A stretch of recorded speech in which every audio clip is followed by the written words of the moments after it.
Tambalan na!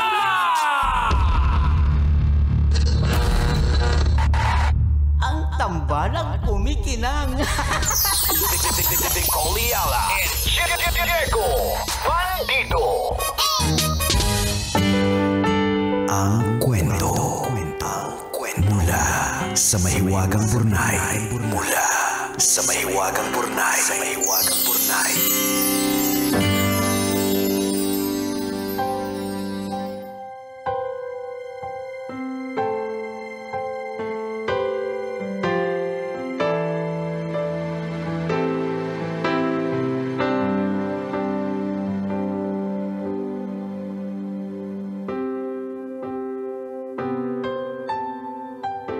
Kumikinang na tambalang ni Coliala at Diego Bandido. Magandang araw po sa inyo. Itago nyo na lang po ako sa pangalang Jake. Matagal ko na pong sinusubaybayan ang programa ninyo pero ngayon lang ako naglakas ng loob na sumulat. Nais ko po sanang humingi ng payo. Ganito po kasi. Yung asawa ko po ang breadwinner ng pamilya nila. Magkasintahan pa lang kami, alam ko na sa kanya nakaatang ang malaking responsibilidad sa kanyang pamilya. Tinanggap ko yon ng buong puso kasi nakita ko kung gaano niya kamahal ang kanyang mga magulang at mga kapatid. Ayoko naman siyang pagbawalan dati na tumulong sa pamilya niya dahil alam kong nagbibigay din ito sa kanya ng pakiramdam ng kagalakan at katuparan. Pero ngayon po kasi, iba na ang sitwasyon. May anak na kami. Gusto ko sanang maging housewife na lang siya para siya mismo ang mag-alaga at magbantay sa anak namin. Naniniwala kasi ako na walang makakapalit sa yakap ng isang ina. Sa presensya niya habang lumalaki ang bata at sa seguridad na mararamdaman ng anak namin kapag lagi niyang kasama ang nanay niya. Kaso po, hindi ganun kadali. Hanggang ngayon, kinukulit pa din siya ng pamilya niya na magtrabaho. Pinipilit siya kasi malaking tulong daw ang kinikita niya sa kanila.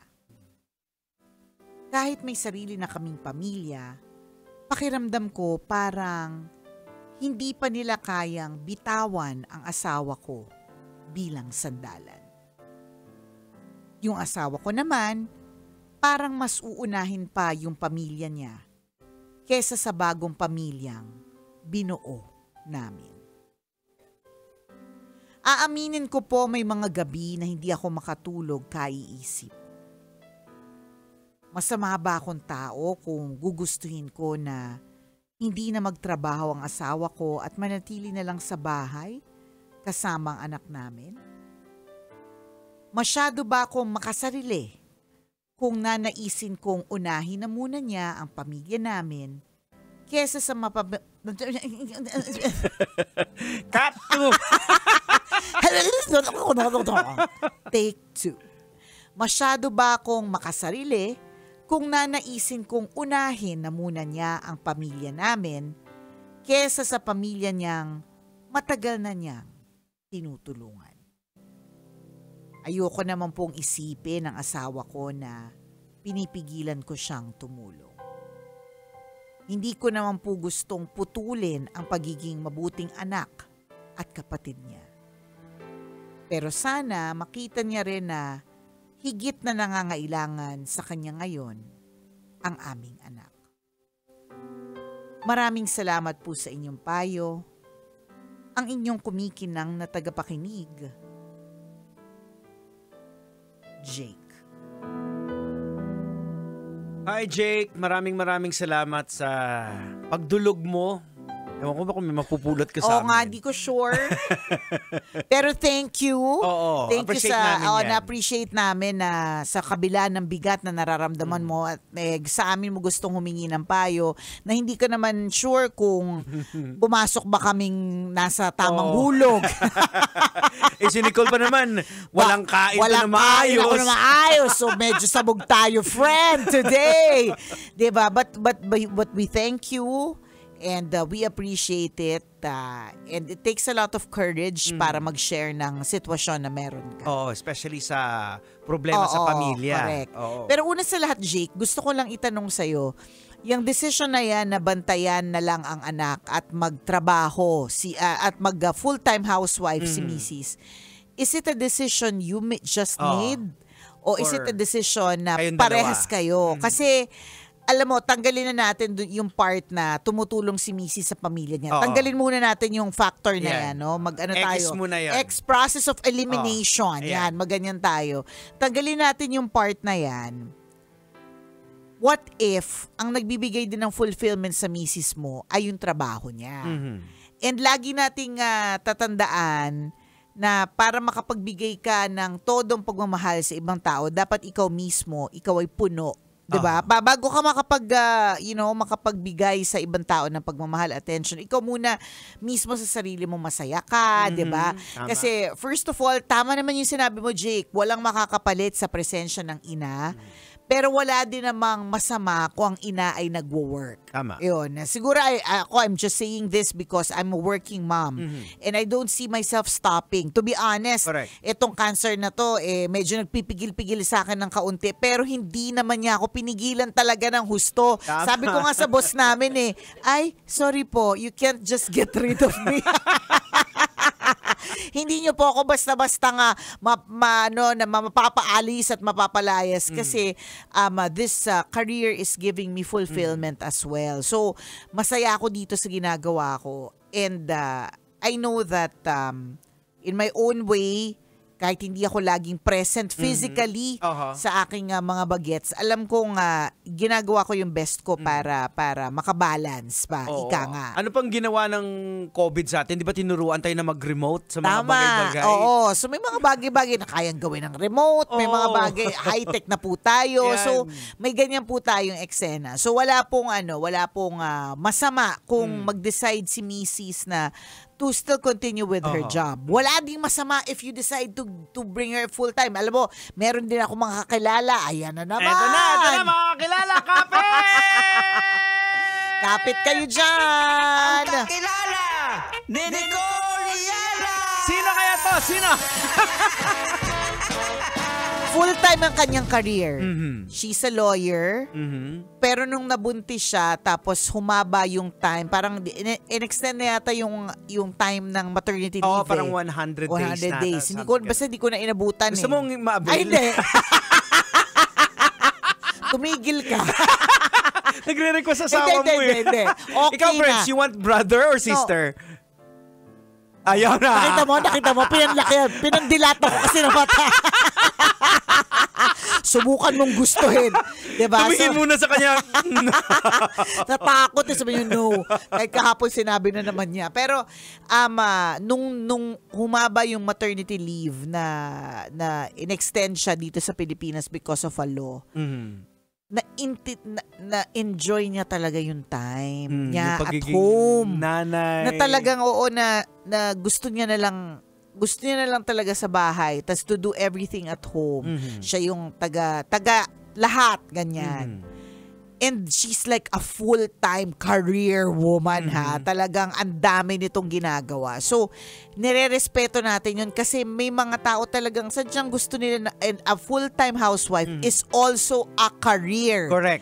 Actually, kung baka nga mas mahirap pa siya Sa totoo lang din kasi literal na 24/7. Hindi natatapos. Pero whatever it is, career woman or housewife, parehas po yung kinakareer ng mga nanay. So, kaya ang unang tanong namin dyan, Jake, is Gusto niya ba? Baka ikaw lang yung may gusto. It's a dalawa kayo dapat ang nagdidesisyon. Tama. Or pwede din siya ang nagdidesisyon dahil gusto niya dahil masaya siya sa Correct. May mga ganyan na gusto niyang maging nanay. Meron. Diba? May Pero ganon. meron din naman, baka may nakikita mo lang kasi meron din mga family na yung halimbawa, yung kaibigan mo, full-time housewife, yung correct. Tas maganda parang, yung posting, pero hindi mo alam, nag-i-struggle Hindi mo alam. Oo. Sa totoo, kasi may trade-off din yan. May trade-off yan. Una sa lahat, of course, because she's not going to work, may struggle na yan financially. Ikaw na lang, ikaw na lang yung bigla Yung umaasa ka na lang sa kung magkano ibibigay sa'yo ng husband mo. Oo, okay diba? lang kung halimbawa siya yung treasurer o ikaw na bahala. Oo, ikaw na Diba? bahala dito. Siya mag-handle. Hindi siya madali kasi ibig sabihin, isa na lang yung pagkukunan na kaban ng salapi. So doon pa lang sa part na yun, may adjustment. Unless talagang apakayaman mo talaga, napakaganda ng karir mo, sige, di ba? Pero ang point lang namin is, dapat dalawa kayo. Dapat dalawa kayo na nagde-decide na gusto niya mag-stop. Tama. Na mag-full-time housewife siya. Hindi lang ikaw dahil ito yung ideal, dapat yung babae. Correct, nasa bahay, ganyan. May mga ganyan, pero di ba sabi nga natin lagi, hindi siya one size fits all. What can work for one whole household may not work for another household, di ba?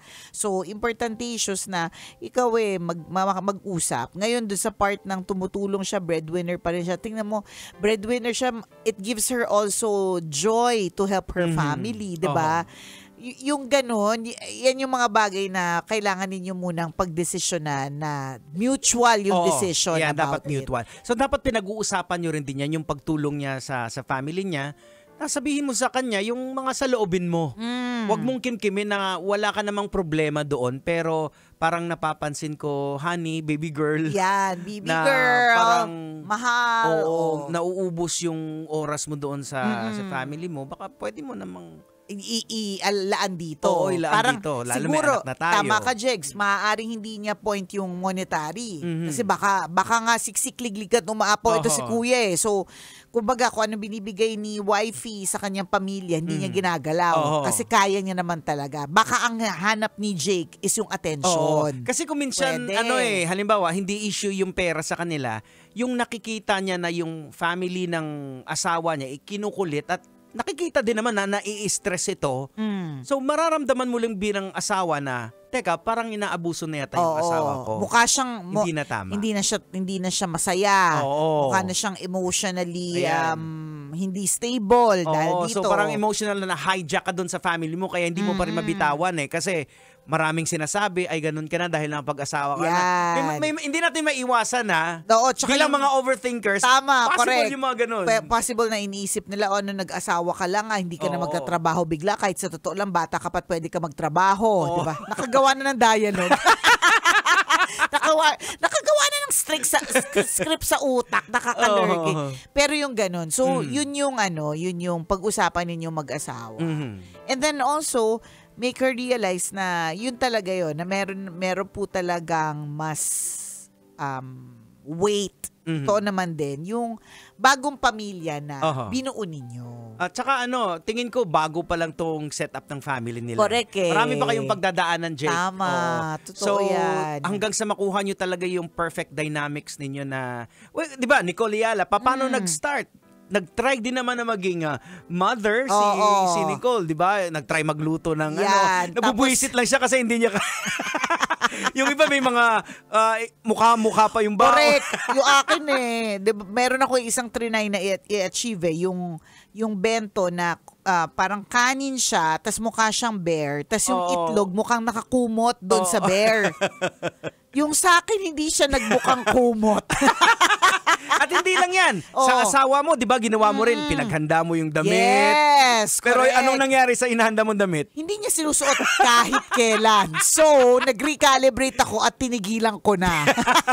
So, diba yan? Alam mo, for a while nga, kapag kapipili na susuotin, pag ako yung pumili, hindi niya susuotin. Pero kapag ang pumili, kunyari si Ate Kim, yung kasama namin sa bahay, pwedeng suotin niya. Alam mo kung bakit? Alam niya na ang ibibigay sa kanya yung mga komportable kasi yun yung gusto ng asawa ko. Ako kasi, kahit hindi komportable, maganda sa paningin mo. Maganda sa paningin ko. Parang nung Father's Day. Nung Father's Day, niregaluhan ko yung asawa ko ng rubber shoes na sa paningin ko, ang ganda-ganda niya talaga. And pinilo ko yun over comfort. Yung over shoes na comfort. Kaya sinabi sa akin nung nagbebenta na basketball shoes po ito ha. In my mind, wala akong pakialam kung sinong player yung kasi mahilig naman siya dati, di ba? Tsaka ang sa akin, paminsan-minsan, magsuot ka naman ulit ng maporma. Talagang pinalit namin. Talagang pinalitan namin doon sa binilahan namin at pumili siya ng sapatos na komportable na magaan. So, ibig sabihin, may mga ganyang pagkakalibrate at may ganyang meeting of minds na nag-usap kami. Hindi yung magtatampo na lang ako, sumama yung loob ko, may-effort ako, tapos hindi mo gagamitin. Yan. So, yun pag-usapan. Jake, diba? So, dapat tinitest nyo yung any possible way na makita nyo ay eto pala yung nagkakalibrate kayo. Correct. Oras natin 1:39. Ako pong kumikinang ng ulo, Diego Bandido. At akong kumikinang ina mo, Nicole Yala. Kailangan pa bang i-memorize yan? Basic!